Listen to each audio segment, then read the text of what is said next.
September 1940. The North Atlantic. A British warship, so small her crew called her a toy. HMS Gladiolus displaced just 925 tons, made only 16 knots, and carried weapons designed for the previous war. Against Germany's U-boats, she had no business surviving, let alone winning.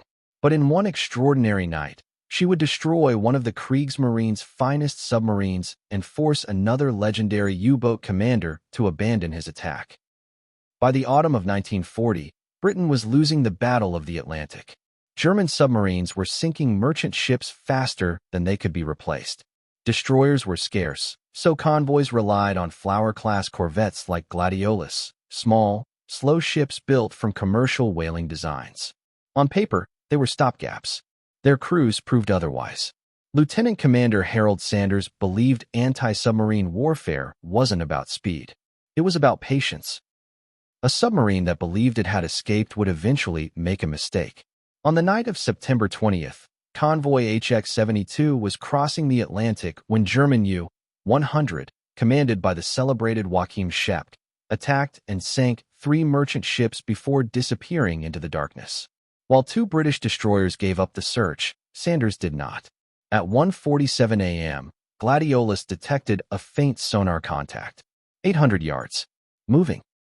The first depth charge attack damaged the submarine but failed to destroy it.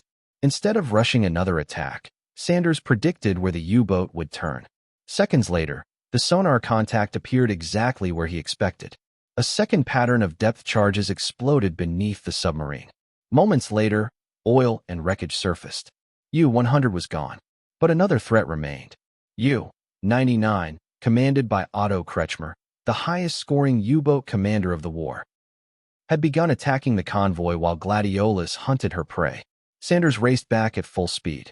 The moment Gladiolus returned to escort position, transmitting on her sonar and closing the convoy, Kretschmer abandoned the attack, later admitting the risk had become too great. A tiny 925-ton corvette had forced the world's most successful submarine commander to retreat. HMS Gladiolus would not survive the war.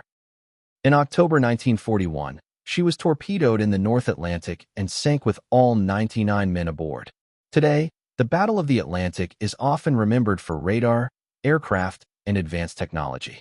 But before those advantages existed, victory depended on ordinary crews in ordinary ships.